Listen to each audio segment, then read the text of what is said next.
Fórum da Liberdade 2019. Brasil, aberto para reformas? Patrocínio CMPC, Gerdau, Grupo RBS, Ipiranga. Apoio Agibank, Deloitte, Fruc, Paim, PUC-RS, Empresas Randon. Realização Instituto de Estudos Empresariais.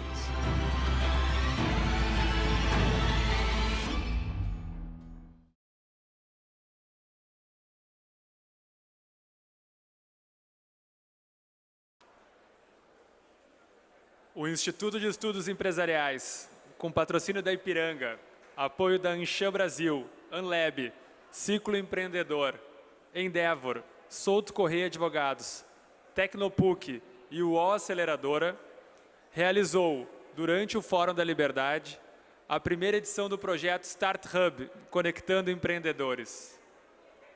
Foram selecionados 10 negócios, startups e scale-ups, e proporcionado aos empreendedores que estão à frente dessas iniciativas um momento exclusivo de conexão com agentes do ecossistema local de negócios, além de acesso à palestra exclusiva e participação em uma dinâmica de mentorias com profissionais de reconhecida trajetória, os quais puderam contribuir com sugestões e soluções para as áreas onde os próprios empreendedores entendem que enfrentam dificuldades no seu dia a dia.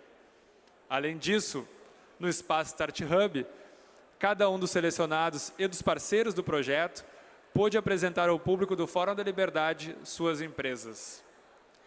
Para selecionar o primeiro e o segundo colocados no projeto Start Hub, depois da análise de dados e de uma rodada de pitches, uma banca avaliadora composta por associados do IEE, agentes do ecossistema local de negócios e mentores Start Hub, respondeu a seguinte pergunta: se você fosse um investidor com o objetivo de aplicar seus recursos em um negócio com grande potencial de crescimento, diante das iniciativas presentes ao Start Hub, qual receberia o seu investimento? A segunda colocada no projeto Start Hub foi a empresa Portal do Médico.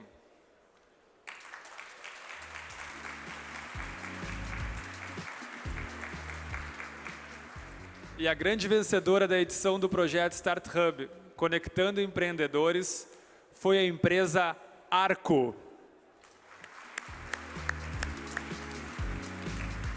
Parabéns aos vencedores, a todos que participaram do projeto e o nosso parabéns a todos os empreendedores. Vocês movem o mundo.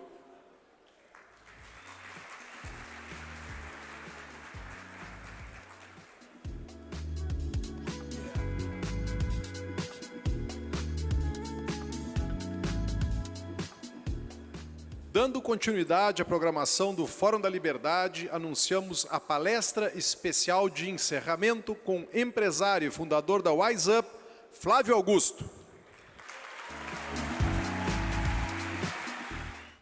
Boa tarde, senhoras e senhores. É uma honra mediar a palestra especial de encerramento da 32ª edição do Fórum da Liberdade. Há milhares de anos, o primeiro homem descobriu como fazer o fogo. Ele provavelmente foi queimado na fogueira, mas ensinou seus irmãos a iluminar. Ele foi considerado um malfeitor, que lidou com demônios que a humanidade temia. Mas depois, os homens usaram o fogo para se manterem quentes, para cozinhar sua comida, para iluminar suas cavernas. Ele deixou um presente que eles não haviam concebido e tirou a escuridão do mundo. Ao longo dos séculos, houve homens que deram os primeiros passos em novas estradas, munidos apenas com a sua visão. Seus objetivos divergiam, mas todos tinham isso em comum: o seu passo foi o primeiro. Os grandes criadores, os pensadores, os artistas, os cientistas, os inventores, mantiveram-se sós contra os homens do seu tempo. Cada grande novo pensamento sofreu oposição. Cada grande nova invenção foi denunciada. O primeiro motor foi considerado ridículo, o avião foi considerado impossível, o tear mecânico foi considerado cruel. A anestesia foi considerada pecado, mas os homens de visão própria continuaram adiante. Eles lutaram, sofreram e pagaram, mas ganharam. Esse trecho de abertura, retirado da obra A Nascente, de Ayn Rand, retrata a dificuldade que vive o empreendedor que deseja romper com o status quo. Por isso, tenho a honra e o privilégio de passar a palavra para os maiores empresários e empreendedores do Brasil, Flávio Augusto. Obrigado.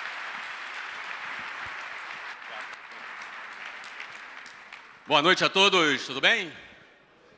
Eu dei uma passeada aqui em volta, vi que estava escurinho. Não tem ninguém dormindo aí não, né? Então tá bom, se estiver dormindo eu vou tacar o microfone aqui de cima, hein? Eu tenho boa pontaria, hein? Tudo bem com vocês? Estão curtindo o evento aí? É um prazer imenso estar aqui. Já faz algum tempo que eu tenho conversado com o pessoal aqui do IEE e em outras oportunidades não foi possível a gente conseguir conciliar a agenda, mas hoje foi possível nessa viagem, agora foi possível a gente estar junto, fizemos as movimentações para que a gente pudesse gastar esse tempo juntos aqui. Eu me sinto muito honrado, agradeço a todos, a toda a diretoria, ao Pedro, a Giovana, todos eles pelo convite. Para mim é uma honra imensa estar aqui falando com vocês. O tema que eu vou falar aqui hoje, que eu vou bater aqui esse papo com vocês, é sobre mobilidade social. É esse o tema que eu resolvi falar aqui e dividir esse tempo com vocês, principalmente porque nós estamos aqui no Fórum da Liberdade e nada mais liberal do que alguém que está no andar de baixo ter a oportunidade de subir para o andar de cima, e alguém que está no andar de cima, se não for competente, se não se comportar bem, vai descer para o andar de baixo. Isso significa mobilidade social, é esse trânsito possível entre as classes, entre os estratos sociais existentes. Eu vou falar sobre esse tema com muito conforto, eu não ia falar sobre isso, mas nos últimos dias eu andei pensando sobre o tema e resolvi discutir isso aqui com vocês, aproveitando o nível da plateia, excelente nível, para a gente discutir sobre esse assunto. Fico muito à vontade para falar sobre mobilidade social, pelo simples fato de que eu transitei por quase todos os estratos sociais da nossa sociedade. Eu, como sendo alguém que saiu de uma situação de classe média baixa, quase baixa, graças a Deus nunca tive nenhum tipo de privação de comida, realmente não participei ali daquela classe mais baixa, mas a classe média baixa é aquela que mora na periferia, aquela que vive as agruras de quem depende da estrutura que o Estado oferece para a população. Eu sou uma dessas pessoas. Obviamente, no momento atual, não tenho sido visto como sendo essa pessoa, mas eu continuo sendo a mesma pessoa que estava dentro de um trem lotado, dentro de um ônibus lotado, imprensado por várias pessoas por todos os lados. Essa pessoa continua sendo eu. No entanto, tive a oportunidade de transitar, de experimentar a tal mobilidade social. E aí eu me sinto, inclusive, à vontade para falar um tema tabu, que é falar sobre dinheiro, né? Dinheiro é um tema muito tabu para se falar. Se por alguma orientação ideológica pode ser um tema detestável, ou por outro um tema tabu, porque alguém não quer se expor. Eu não tenho esse problema, então eu vou falar sobre dinheiro aqui também, no dia de hoje. Eu passei por esses estratos sociais todos, saindo da periferia do Rio de Janeiro, até chegar na lista dos 10 bilionários brasileiros mais jovens, na revista Forbes do ano de 2014 ou 15, se eu não me engano. Toda essa aventura dentro dessa mobilidade me faz ter uma percepção e uma sensibilidade dos dois lados da moeda. Sei o que é ser pobre e sei o que é ser rico. E daí que eu posso falar um pouco sobre uma das questões tão comuns hoje, uma pergunta tão comum. Afinal, dinheiro traz ou não felicidade? É uma pergunta comum. Quem já ouviu essa pergunta? Levanta a mão aí. Todo mundo já ouviu, né? Afinal, dinheiro traz ou não felicidade? Eu tive dos dois lados da moeda, não é? Eu posso dizer para vocês que eu não sou mais feliz hoje do que eu era antes. Eu fui um pobre feliz, não é? Eu sempre fui uma pessoa muito feliz. Sempre fui uma pessoa muito bem amada, uma pessoa que tinha planos, uma pessoa que tinha sonhos. Não obstante as dificuldades e as adversidades que me rodeavam. Eu não sou mais feliz por quando eu fiz o meu primeiro R$ 1 bilhão e nem quando eu fiz o segundo.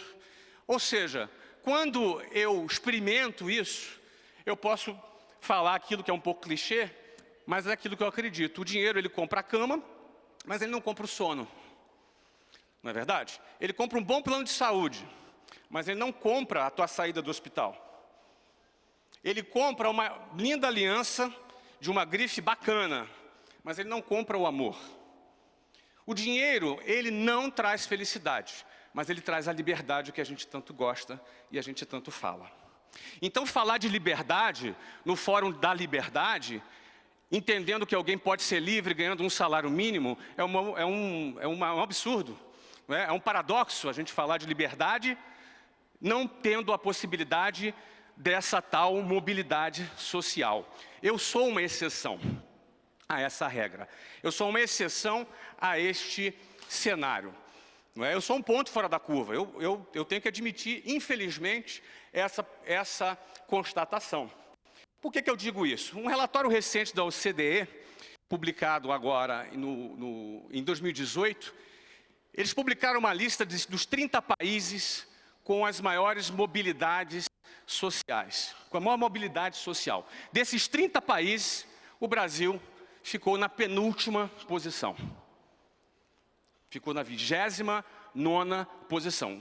Esse relatório se aprofundava mais ao dizer que quem nasceu no extrato social ocupado pelos 10% mais pobres precisam de 9 gerações para conseguir evoluir e chegar na classe média. Em média, é óbvio, estamos falando aqui de estatística. Esse estudo mostra uma densa e difícil mobilidade social, quando uma pessoa, ao nascer naquele extrato social mais baixo, precisa de 9 gerações para conseguir chegar ali na classe média. E aí eu vou começar não só a aplicar a minha situação, que é uma história já muito pública e conhecida, eu quero falar um pouco dos meus avós, não é? Depois eu quero falar dos meus pais, até a gente chegar na minha própria geração. Minha avó, mãe da minha mãe, ela era uma grande empreendedora, uma pessoa que eu admiro muito, minha avó. Minha avó era lavadeira. Sabe aquelas pessoas que andam assim, ali na periferia, com uma bacia, com roupa pendurada na cabeça, assim, equilibrando? Então, a minha avó criou 3 filhos, ela foi abandonada pelo marido, ela tinha 3 filhos, teve que se virar para criar esses 3 filhos, entre eles a minha mãe, e ela fez isso majoritariamente lavando roupas. Lavando roupa para fora, como se dizia lá antigamente. Então, lavando roupa, minha avó semi-analfabeta, com pouquíssimo estudo, sabia ler com muita dificuldade, lavando roupas, conseguiu garantir para aqueles 3 filhos que pudessem estudar em escolas públicas, ainda com muita dificuldade. A minha mãe, ela fez aquele chamado normal, não sei se existe isso ainda hoje, que se formava professor, não deve nem existir mais, né, Hélio? Tudo bem? Nem deve existir mais, mas é aquele que se formava professora primária, depois ela conseguiu fazer pedagogia trabalhando, enfim, ela conseguiu ser professora da rede pública. Meu pai, filho de uma mãe solteira, que teve 5 casamentos, e no 5º casamento ela resolveu se livrar dele, ele atrapalhava a vida dela. Ele botou ela num colégio interno, daqueles públicos, daqueles que parecia quase como a FEBEM. E ali foi criado meu pai. E criado ali dentro desse cenário completamente desfavorável, é um cara que sofreu bullying, todo tipo de violência, que acontece, imagino eu, dentro de uma FEBEM. Não era uma FEBEM, ele não era um menor infrator, mas ele era um aluno de escola pública, de uma escola pública de board school. Como é que chama isso aqui?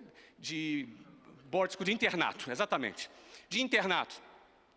E ele passou ali aos 18 anos, o que faz o aluno de internato? Tem que ir embora. Ele ia embora para onde? Ele serviu o exército, entrou no exército brasileiro, foi soldado e conseguiu ali, como uma carreira de soldado, chegar a sargento e conseguiu ali ter um outro tipo de vida. Tanto meu pai quanto a minha mãe experimentaram mobilidade social. Porque tanto meu pai quanto minha mãe, apesar desse cenário caótico, que nenhum de nós gostaríamos de estar neles, eles experimentaram. Minha mãe, porque estudou. A educação trouxe para ela novas oportunidades, mesmo uma educação precária, uma educação pública. Meu pai seguiu uma carreira de funcionário público dentro das Forças Armadas, como soldado, e depois terminou a sua carreira numa carreira de sargento. Isso já representava muita mobilidade social para a realidade que eles viviam, de onde eles vieram. Eles já eram a geração mais próspera da ninhada deles, daquela linhagem. Aquela linhagem experimentou ali o ápice do crescimento deles dentro do extrato social. Eu cresci na periferia do Rio de Janeiro. Alguém do Rio aqui? Tem alguns cariocas aqui, não é? Eu sou lá da cidade maravilhosa. Infelizmente, de onde eu morava, não era muito maravilhosa, não é? Ela tinha alguns efeitos sonoros, de metralhadora, né, de escopeta, tinha algumas coisas desse gênero. A periferia do Rio de Janeiro é um lugar inóspito. A zona oeste do Rio de Janeiro é um lugar terrível. E era ali que eu vivi. Como eu disse para vocês, eu tive o carinho dos meus pais. E dentro de mim eu sempre tive a vontade de evoluir e de crescer. A primeira coisa que aconteceu, eu falei, meu pai é sargento, eu vou para as Forças Armadas. Então eu fui das Forças Armadas, talvez alguns aqui não saibam. Não é? Eu entrei no Colégio Naval, fiz um concurso muito difícil, que eu tive que ficar 3 anos estudando, eu sempre estudei em escola pública. Então o que acontece? Meu déficit educacional e acadêmico era muito grande. Quando eu fazia o concurso, eu fiquei muito para trás. 30 mil candidatos para 200 vagas. Nada para mim, não deu nem para o cheiro, eu tive que fazer 3 vezes essa prova. Quando eu entrei no Colégio Naval, eu já estaria experimentando uma mobilidade social muito grande. Porque estaria garantido para mim, por aquele concurso público, que eu seria um oficial da Marinha. Uma carreira de oficial começa ali como aspirante e vai até, eventualmente, almirante, que é o maior posto da Marinha. Já seria a maior mobilidade social inimaginável para a minha família. Meu pai estava super orgulhoso. Durou 2 anos, quando eu fui expulso, não é? E aí, obviamente, a minha vida não ficou nada fácil com o Sargento Batista, né? Porque, obviamente, não só eu aprontei, como também ele ficou muito envergonhado com aquilo, né? E todo aquele sonho que ele tinha depositado no filho que ia ser oficial da Marinha. Do meu lado, eu adorei a experiência na Marinha, mas, por outro lado, eu não era um cara muito de processo, muito quadrado, muito rotina, uma característica mais criativa, uma característica mais dinâmica. Realmente, as Forças Armadas não eram para mim. Ainda bem que eles me fizeram o favor de me convidar que eu me retirasse, educadamente, como eles fizeram. Foi até bacana, abrindo um parênteses, eu estive lá esse ano, no comemoração de 30 anos da turma, me convidaram para dar uma palestra para os alunos. Eu falei, tem certeza, comandante? Eu fui expulso. Não, conta a história que você foi expulso. E eu contei. Eu não sei o que aconteceu depois, mas foi bem legal, foi uma experiência super boa. Só que acontece o seguinte, eu voltei para a estaca zero, voltei para casa. E detalhe, para eu conseguir ter feito aquela prova, para me preparar para aquele concurso, para conseguir vencer aquela situação toda, a minha mãe pagou o salário inteiro dela no curso preparatório, não por 1 ano, por 3 anos, porque foi o tempo que eu precisei para conseguir passar naquela prova. Então, olha que a educação, ela é um pilar fundamental para a mobilidade social. Eu, através da educação, estaria experimentando mobilidade social sendo um oficial da Marinha, sem dúvida alguma. Eu estudei muitos anos estudando, mas no final já falei o que aconteceu. Não rolou, não foi por aquele caminho. Saí, fiz as provas para as faculdades, tinha estudado muito, passei para as faculdades lá, todas as faculdades públicas, afinal era a minha única alternativa, com tranquilidade. Mas aí entrou uma coisa diferente na minha vida. Que foi o empreendedorismo. Que é sobre isso que eu quero me aprofundar aqui um pouquinho mais com vocês, que é o que eu gosto de falar, que é o que realmente arde muito forte no meu coração, que é falar sobre empreendedorismo. Por que começou o empreendedorismo nessa área? E, aliás, eu tenho aqui o privilégio de ter meus 2 chefes aqui, meus 2 patrões que me contrataram lá naquela época, estão aqui na frente sentados, Mário Magalhães, Juarez que é aqui do Rio Grande do Sul também.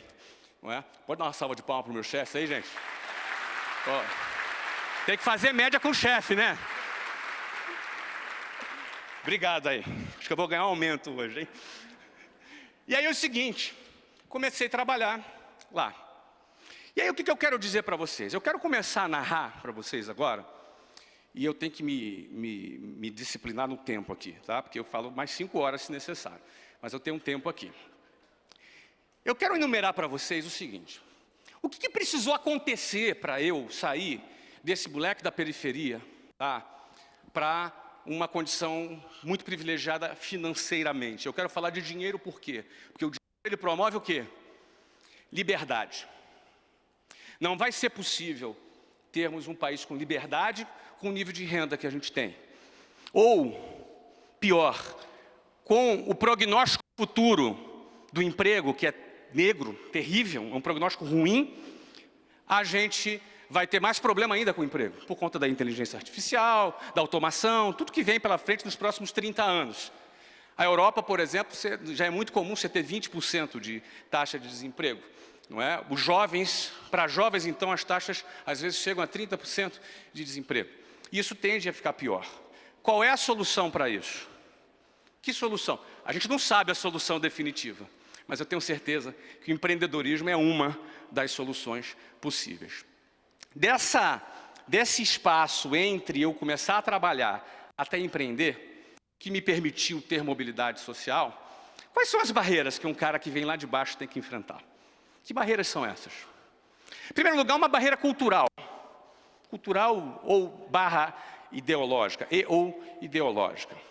Você vai decidir empreender num lugar onde empresário, às vezes, é visto como um contraventor. Não é? Você vai ter que se posicionar, e isso, por algumas camadas da sociedade, é visto como um bandido. Um empresário é bandido. Você vai ter que enfrentar isso daí. Segundo lugar, você tem uma cultura da estabilidade, uma cultura das garantias, uma estrutura de você garantir o que você tem e não você conquistar o que você quer conquistar. Então não tem jeito, ou você vai trabalhar para garantir, ou você vai trabalhar para não perder, ou você vai trabalhar para ganhar. E trabalhar para ganhar, trabalhar para expandir, envolve riscos. E nossa cultura não é uma cultura que lida bem com riscos. O sonho das pessoas é ter estabilidade. O sonho das pessoas é ter garantias, é não assumir riscos. Então você tem que, em primeiro lugar, nadar contra a maré. Primeiro ponto.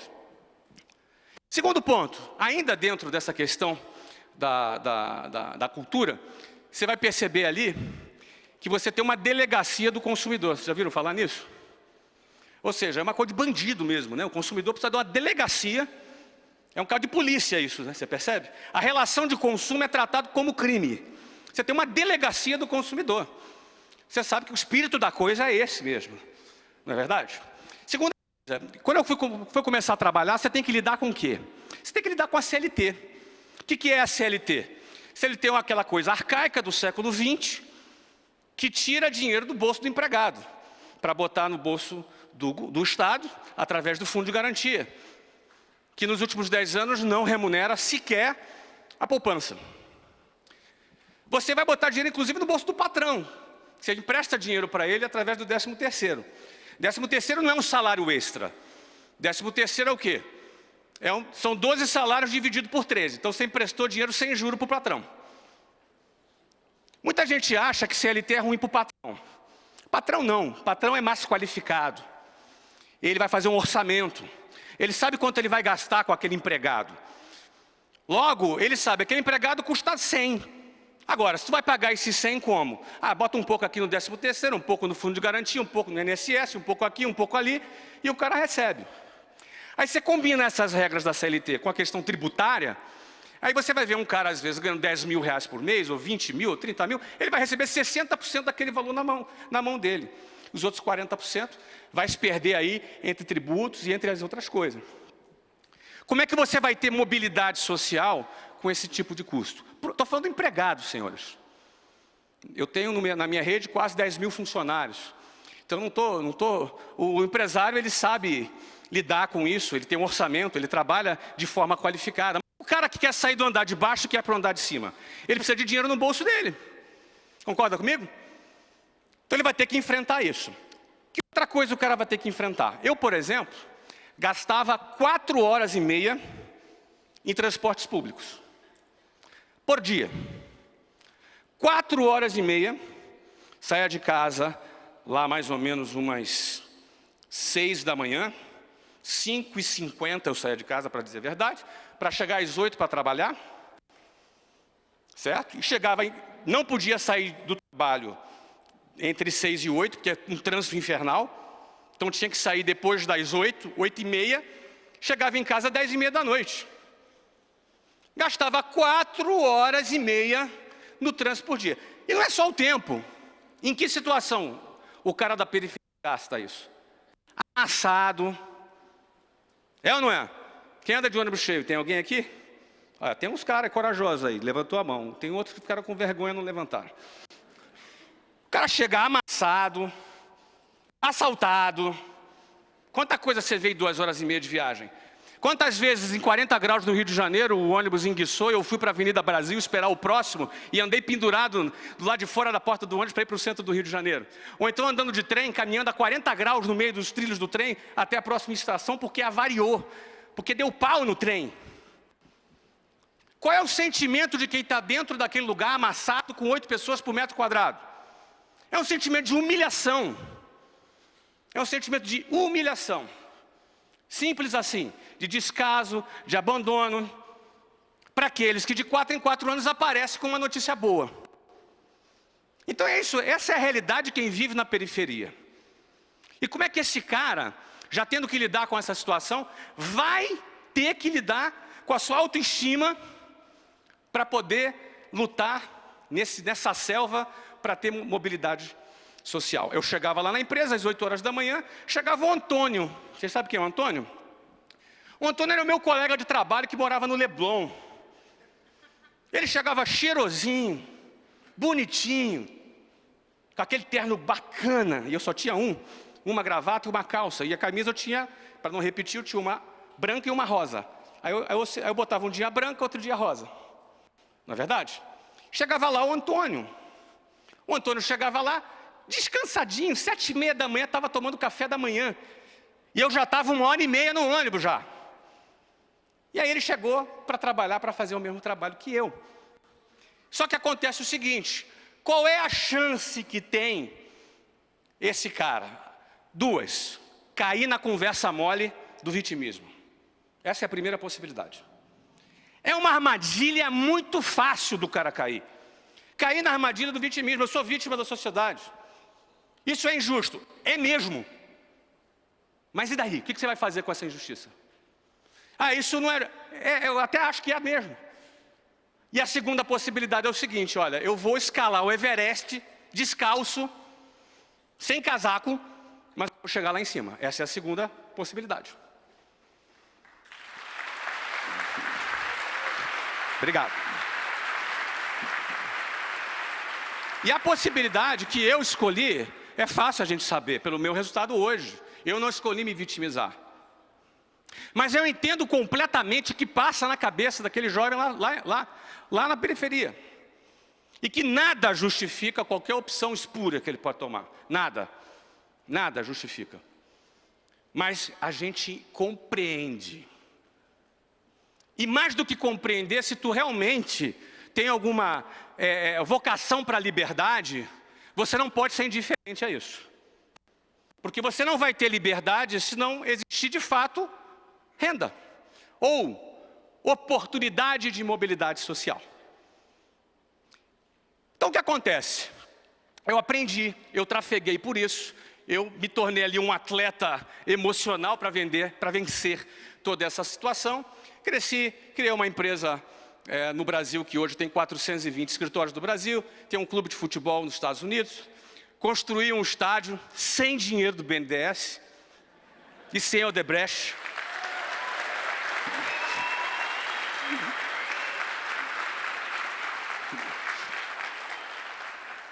E estou aqui agora falando com vocês sobre mobilidade social. E aí eu queria dizer para vocês, eu sei que eu sou um ponto fora da curva. Nem todo mundo vai ser bilionário. Nem todo mundo vai ser. Agora, precisa de tanto? Não precisa de tanto. Porque hoje eu empreendi e milhões, centenas de milhares de empresários no Brasil empreendem apesar do Brasil. Empreendem apesar da burocracia, do imbróglio tributário, do tratamento da fiscalização, tratamento ostensivo e policialesco da fiscalização, de todo esse contexto que a gente já sabe aqui, eu não vou enumerar, vocês devem ter ouvido isso nos últimos 2 dias. A gente empreende apesar do Brasil.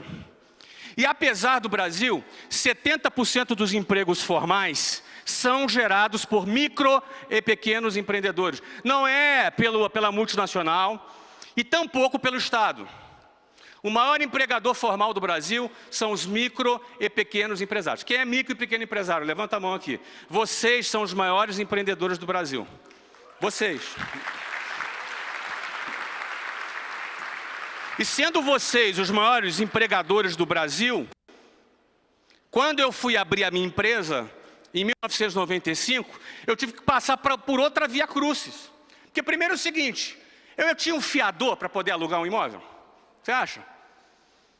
Moleque de 23 anos ia bater na porta lá do dono de um imóvel e o cara, não, o cara tem que ter fiador. Não, meu pai tem um apartamento no Jabu, lá perto da favela do Sapo. Não, meu filho, isso não paga nem 3 meses de aluguel. Não garante. Até que eu encontrei um maluco. Encontrei um louco que topou alugar para mim. Mas aí eu tive um sócio, né? O Unibanco foi meu sócio, né? Claro, não estava no papel, né? Óbvio, né? Era o quê? Sócio como? Era 12% de juros ao mês. Foram 20 mil reais, que na época eram 20 mil dólares. 10 mil meu e 10 da minha mulher. Como a gente era gerente lá, tinha bom relacionamento com a gerente. A gente arrumava umas contas para ela abrir, para ela bater meta no final do mês. Ela dava limite para a gente. 20 mil reais do cheque especial, a um custo de 12% de juros ao mês. 12%. Não sei nem o que dá composto deve dar uns 300, 400 por ano. O que é contador? O que é alvará? O que é sindicato? Nós não fomos educados para empreender. A gente sentou o bumbum ali na cadeira da escola para ser empregado de alguém, o que não tem nenhum problema. Tem nenhum problema você trabalhar com alguma pessoa, você ser um profissional, um executivo. Mas essa é a única alternativa? É isso que o Brasil precisa? Ou será que não tem ali outras pessoas que poderiam empreender e fazer parte desse grupo que gera 70% e que poderia ser, quem sabe, 80% dos empregos formais do Brasil? O que a educação formal faz a respeito disso? É nada, literalmente nada, com algumas exceções. Qualquer coisa que aconteça é exceção. É uma mentalidade formada para essa linha de montagem direcionada ao mercado de trabalho. Cuidado, chegar muito perto pode se machucar. Obrigado. Essa linha de montagem que o cara, que é o sistema de ensino formal. E aí começamos ali uma nova saga. Não é? Tive que aprender, tive que batalhar e por aí vai. Mas o que eu quero concluir, eu não vim aqui para ficar falando a minha história, acho que alguns já conhecem. Eu quero falar sobre mobilidade social. Para concluir, eu penso que há 2 pilares para a mobilidade social. Um eu já falei, que é a educação. A educação. E aí, se hoje é educação pública, na minha utopia, eu pensaria num voucher, mas vamos sair da utopia. Se hoje ela é pública, ela deveria ser boa. E a segunda é o empreendedorismo. E sobre isso, nós não precisamos esperar governo de quem quer que seja. Eu abracei isso em 2011, nas redes sociais. Alguém me segue aqui nas redes sociais? Uau! Só tem maluco aqui nessa sala. Eu tenho ali cerca de 5 milhões de pessoas nas redes sociais, que nos acompanham com conteúdos voltados para empreendedorismo. Eu entendo que o estímulo ao empreendedorismo, o exemplo do empreendedorismo é o que transforma, é o que mais promove mobilidade social. Se não fosse empreendedorismo, eu não estaria aqui falando com vocês agora. Não é? O empreendedorismo, ele realmente transforma. E se você vai olhar, por exemplo, para as políticas públicas, aí você fica vendo, às vezes, um BNDES descarregando dinheiro em países vizinhos, BNDES descarregando dinheiro em empresas de amigos, né, os famosos campeões nacionais, e você vê ali um micro e pequeno empreendedor penando. Você vê um micro e pequeno empreendedor correndo atrás e penando. Só para finalizar, vou falar mais 3 minutos, Eu vou falar de 2 projetos que eu procuro colaborar com essa área, né? Além de produzir conteúdos, nós temos hoje 1.400 embaixadas no Brasil. Tem alguém das embaixadas aqui, do Geração de Valor? Opa, tem gente aqui, ó. Nós temos 1.400 embaixadas no Brasil. Semanalmente, essa turma se reúne para estudar sobre empreendedorismo. São aí dezenas de milhares de pessoas vinculadas às nossas embaixadas para estudar sobre empreendedorismo, e a gente busca dar conteúdo, é gratuito, busca estimular as pessoas e criar uma zona de influência com gente que pensa como a gente pensa. Essa é uma primeira coisa que a gente tem feito. A segunda é empresarial. É um projeto que agora a gente está formalizando, a gente já faz há algum tempo, mas nos próximos 3 anos, nossa empresa, a Wiser Educação, vai investir 120 milhões de reais para emprestar dinheiro para quem quer empreender, abrindo franquias da nossa rede. Nós vamos abrir 300 escolas. Obrigado. Nós vamos abrir, muito obrigado. Nós vamos abrir 300 escolas nos próximos 3 anos, emprestando dinheiro para um bando de Flávio Augusto, pé rapado, que está a fim de fazer acontecer, que está a fim de detonar. Eu vou dizer um negócio para vocês, eu não estou fazendo projeto social. Isso não é projeto social, isso é um baita negócio. Nós vamos cobrar 8% de juros ao ano, 6 meses de carência, 5 anos para pagar, sem fiador, sem avalista, sem nada. O cara só precisa mostrar a competência dele. Eu tenho hoje cerca de 600 franquias, 420 franquias, mas 600 franqueados. Eu vou dizer para vocês que mais ou menos 1/4 desse grupo é gente que veio de baixo e está experimentando mobilidade social, começando do zero. Outras tinham um pouco de dinheiro, outros juntou uma galera lá, fez sociedade e montou. E por aí vai. Agora a gente vai para um extremo. A gente quer o cara que não tem nada.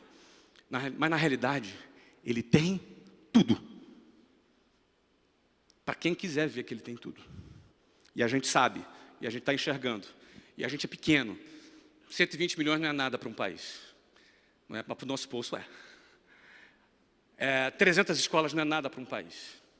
Mas fica aí o exemplo e o modelo para o BNDES. Muito obrigado.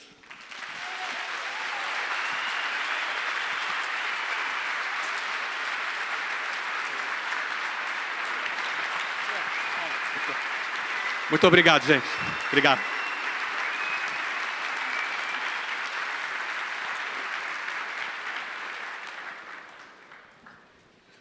Flávio, acho que sem palavras aí para descrever tua história e o quanto motivacional ela é, tanto para mim e sem dúvida nenhuma para todos que estão aqui, muitos jovens que inclusive estão aqui, que é a grande parte da maioria do nosso público.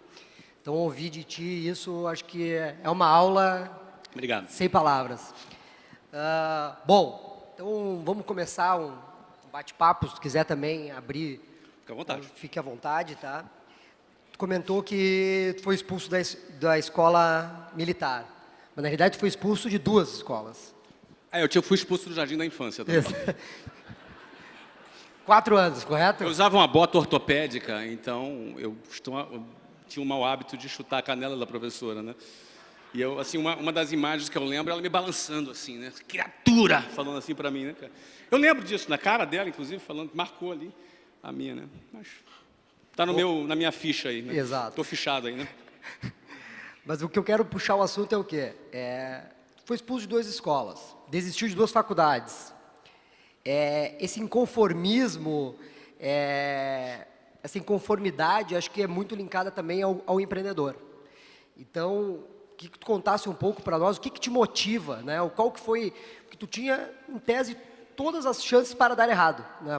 4 horas e meia de ônibus, seu colega Antônio, não sei se ele está melhor ou pior que tu agora, eu acredito que deve estar pior, mas... Tomara que ele esteja melhor.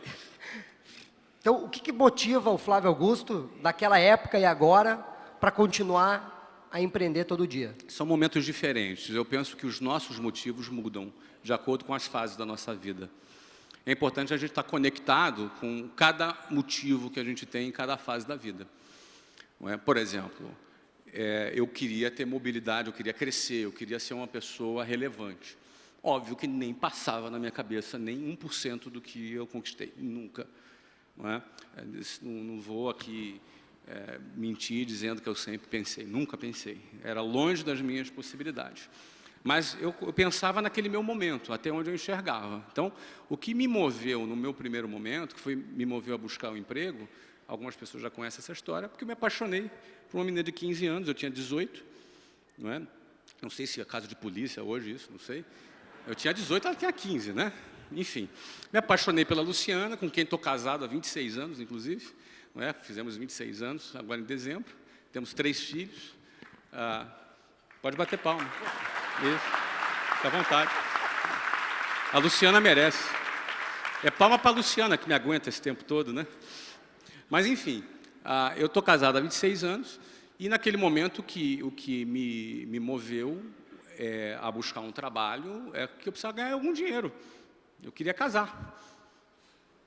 Então, essa é a parte que as moças deviam fazer assim. Então, eu vou falar de novo, tá? Vamos lá, vamos testar. Agora a gente... Então, eu queria casar. Isso, exatamente. Isso foi o que me moveu naquele momento. Depois, a gente vai renovando os nossos motivos, né?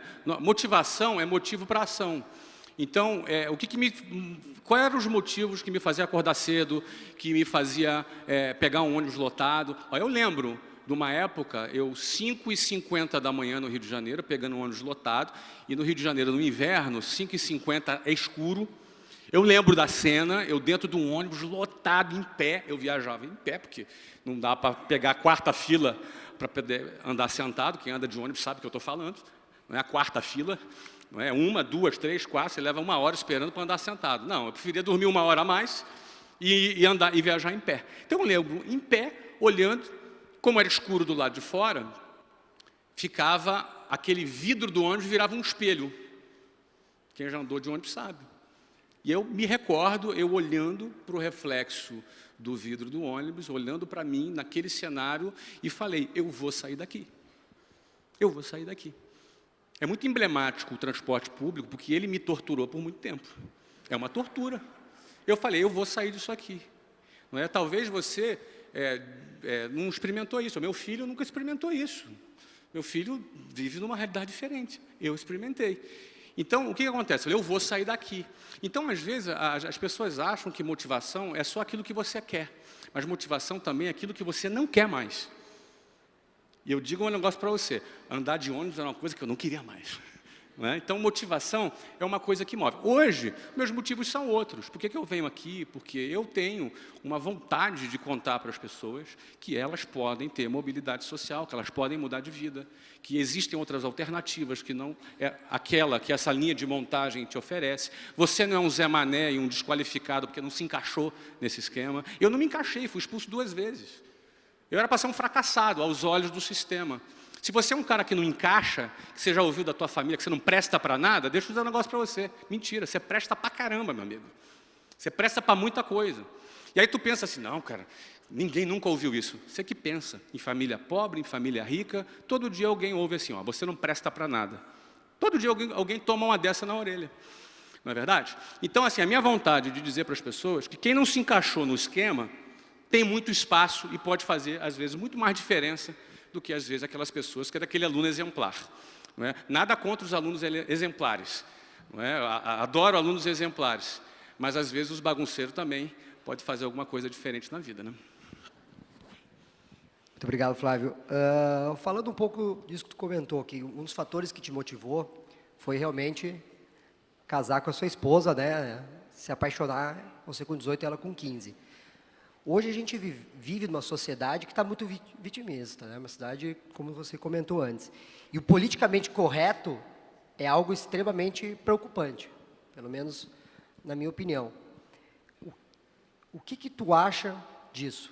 Porque se fosse hoje, tu com 18 anos, 15 anos, talvez a sociedade ia te criticar muito mais do que naquela época.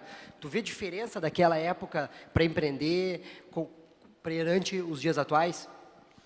Olha, com toda franqueza, eu acho que cada ano que passa fica melhor. Eu não sou do tipo saudosista. Aliás, nós vivemos hoje um período de maior avanço tecnológico, de maior acesso ao entretenimento e, acima de tudo, acesso à informação. Hoje, você tendo um celular, você tem acesso a qualquer informação. Boa, inclusive, de graça. Hein? Você faz curso em Harvard de graça, se você quiser hoje, se você tiver acesso à internet. Não é? Então, eu não acho que o mundo está pior, acho que o mundo está melhor. Agora, acho que o mundo está mais polarizado. As pessoas estão brigando mais, as pessoas estão perdendo um pouco mais o foco, não é? E deixando passar o que de fato tem valor. Eu penso, é um perigo muito grande a gente cair na armadilha do saudosismo. Eu acho que o melhor no Brasil está por vir. O melhor do Brasil. É isso que eu acredito. Obrigado. Tive uma experiência de vida nos Estados Unidos agora, que, claro, tem as suas grandes diferenças para o Brasil, mas no Brasil a gente, como tu comentou no começo da palestra, esse aspecto do lucro, né? O brasileiro, por muito tempo, foi uma pessoa que ficou muito reticente a respeito do lucro, né? Do empresário, né? E hoje o teu blog Geração de Valor ele tenta trazer essa mudança de mindset para a população. Então, eu queria que tu falasse um pouco disso, né? O que tu acha que falta para o brasileiro como um todo, apesar de que hoje tu comentou que quem mais emprega ainda são os microempresários, ter essa virada de chave, essa mudança desse mindset, né? E deixar de acreditar nesse mito do governo, dessa estabilidade. Eu penso que esse processo está acontecendo. Você vai ver em pesquisas realizadas pelo Sebrae recentemente, eu não me recordo o número exato, mas em torno de 70 e poucos % dos universitários falam que o seu desejo é ter seu negócio próprio. Podem até não executar por vários motivos, mas pelo menos eles desejam isso. Eu penso que essa mudança está acontecendo.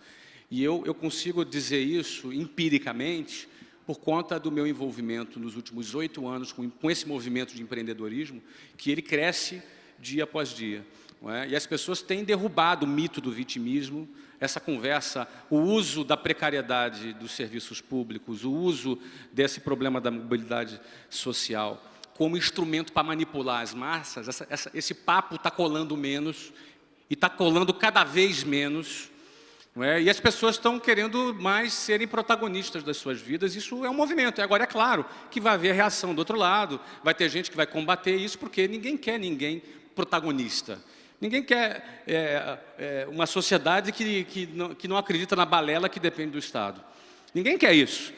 As pessoas, quem quer manipular pessoas para se manter no poder, quer que as pessoas continuem acreditando que dependem do Estado. Isso é favorável para essa meia dúzia de quem controla essa população. Então, acho que as pessoas já estão se dando conta que não é bem assim, tanto é que os empreendedores hoje estão sendo usados como referência.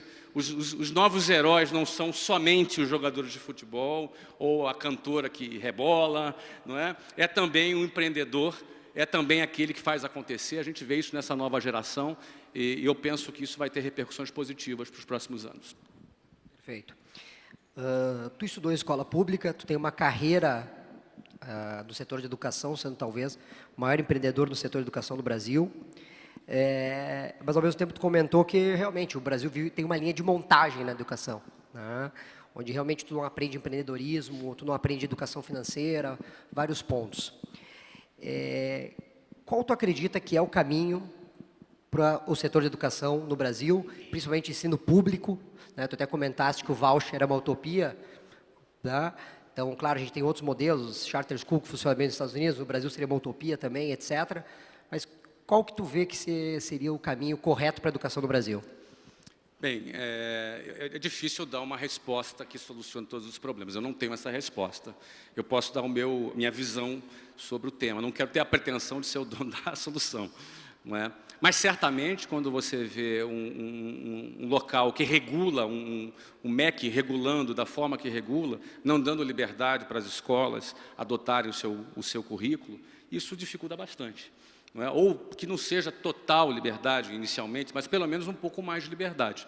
Você é obrigado, às vezes, a seguir as matérias que são necessárias, que são fundamentais. Hoje em dia, para você ter ideia, se uma família que se acha ultrajada porque um professor tenta doutrinar o seu filho dentro de uma sala de aula, ou se você tem traficante de droga, vendendo droga dentro da escola, não é? Ou se a criminalidade ali abraçou aquela escola pública, que isso é a realidade de muitas escolas públicas, e ela decide ela própria educar os seus filhos, ela pode ser presa, ela pode perder a guarda do filho, não é? Ou seja, o ensino domiciliar ele é proibido no Brasil. Enfim, Eu não estou dizendo que o ensino domiciliar é a solução, não é isso que eu estou dizendo, mas esse nível de intervenção e controle do currículo e do conteúdo, da forma como é, pessoalmente não me agrada. Não é assim, eu já pensei nos meus pensamentos utópicos, tem uma escola diferente, pô, eu sou do setor de educação, eu tenho 125 mil alunos no Brasil hoje, estudando idiomas, não é? Ou seja, para a gente montar umas... Mas não dá, é inviável, é impossível, você não pode, você é regular, absolutamente regulado. Então, isso não me soa bem. Alguma coisa mais flexível para novas propostas e novos projetos, não é? Do ponto de vista de gestão pública, aí a coisa fica mais complicada ainda, né? Mas, certamente, no nível que está, não tem como ficar, não dá para ficar. Perfeito. Obrigado.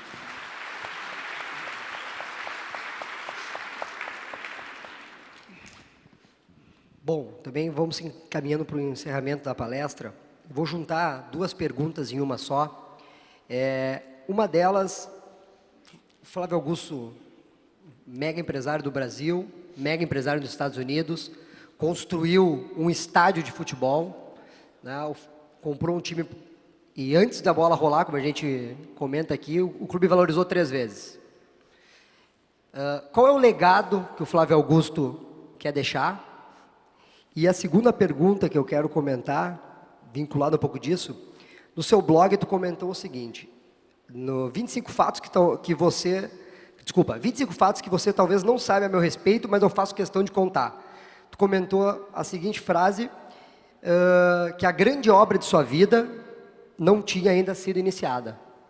Qual você acha, então, falando o legado, e qual vai ser a grande obra aí da vida do Flávio Augusto? Posso responder assim em pé? Eu vou me despedir aqui de vocês, né? Bom, eu tenho uma proposta minha pessoal, que eu já coloquei publicamente. Eu pretendo encerrar minha carreira como empresário em 2022. Já falei isso publicamente e eu construí uma empresa do zero, em 1995, vendi essa empresa por quase R$1 bilhão em 2013, recomprei a mesma empresa por R$390 milhões em 2015, final de 2015, início de 2016. Essa empresa hoje já está valendo mais do que quando a gente vendeu pela primeira vez. O clube de futebol não valorizou 3 vezes, desculpa te corrigir, valorizou 12 vezes. Não é? Deu trabalho, então... Como deu muito trabalho, eu preciso te corrigir, não é? Então, já faz muito tempo que eu não trabalho por dinheiro, não é? Eu aceitei o convite aqui, e eu faço algumas palestras no Brasil e cobro muito caro por uma palestra. É óbvio que eu vim aqui de coração sem cobrar nada. Ao contrário, eu paguei para vir para cá. Não é? Eu paguei para vir para cá e estou aqui com muito prazer falando com vocês. Obrigado. E já faz algum tempo que dinheiro já não é o que me move. Mas eu sou um empresário pragmático. Eu trabalho para ter lucro. Você falou no lucro ali. O lucro é uma bênção. O lucro é o que move o mundo. Não é? O lucro é que faz alguém botar dinheiro no bolso para investir, é o que faz alguém se arriscar. É através do lucro que se gera emprego, que você aumenta a renda. O lucro não é o que tentaram dizer aí, e o brasileiro já está percebendo isso. Em 2022, eu já decidi, eu não preciso mais de dinheiro já há muito tempo, nem hoje, mas eu vou encerrar minha carreira como empresário. Eu vou parar de trabalhar porque eu vou morrer, né, se eu me aposentar. Mas eu sou muito apaixonado por projetos sociais. Muito apaixonado por projetos sociais, muito apaixonado por empreendedorismo. Quero ajudar as novas gerações a empreender, porque eu penso que a maior diferença que a gente pode fazer no nosso país é tornar esse país um país mais empreendedor. Então, parabéns ao IEE, que promove isso, que incentiva o empreendedorismo. Contem comigo sempre, tá bom? Obrigado. Obrigado.